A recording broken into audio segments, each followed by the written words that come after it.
బాబు Maurya warrior, నువ్వు చేసిన తవ్వకాల్లో దొరికిన ఏ బుద్ధుడికి కూడా శిరోముండనం లేదు. అన్ని హెయిర్స్ ఉన్న బుద్ధుడే ఉన్నాడు. అర్థమైందా? తవ్వకాలు మీరే కాదు, మేము కూడా జరిపినాం. చూడు. నాకొకటి ఇదొకటి కనపడ్డది బ్రదర్. ఇదేంటి అది? దీంట్లో ఇవన్నీ మీరు ఎక్కడ చూసిండ్లో మీకు గనుక స్ట్రైక్ అయితే ఒకసారి కింద కామెంట్లు పెట్టండి. దీంట్లో చూస్తే త్రిశూలం పట్టుకున్న శివుడు ఉన్నాడు. పక్కన చూస్తేనేమో త్రిపురాంతకులు అంటే త్రిపురాసురులు అని చెప్పే వాళ్ళు ఉన్నారు. ఆ పక్కన కూడా బుద్ధుడు ఉన్నాడు.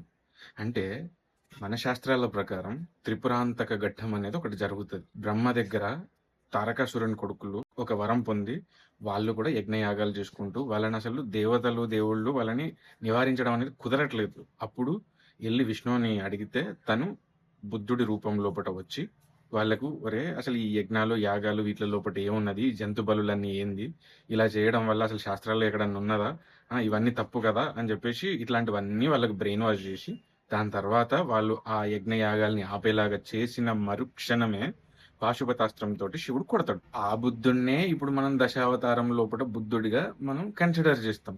కాకపోతే మరి త్రిపురాంతకం జరిగింది అప్పుడు ఎప్పుడో కృతయుగం లోపట కదా.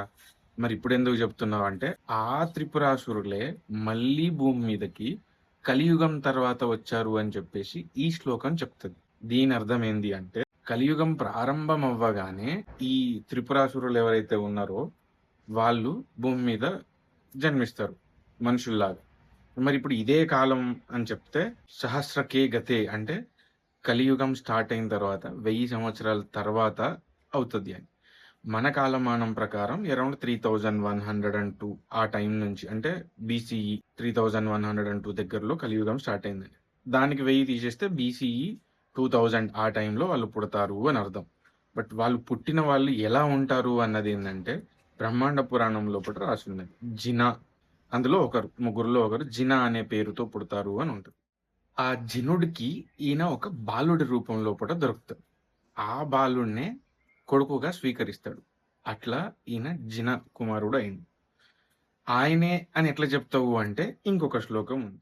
ఆ మగధ రాజ్యం లోపట్నే ఏదైతే కీకటేశు అని చెప్పారో ఆ ప్రదేశం లోపట్నే విష్ణువు బుద్ధ రూపంలో పుడతాడు. అదన్నమాట. సో ఇది ఎప్పుడు జరిగింది? ఇదేమో అప్పుడెప్పుడో.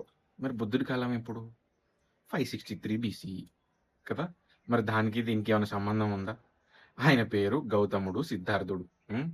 ఇక్కడేమో మనకు చెప్పేది ఏంది? బుద్ధుడు అని. నేను చెప్పేది అదే కదా.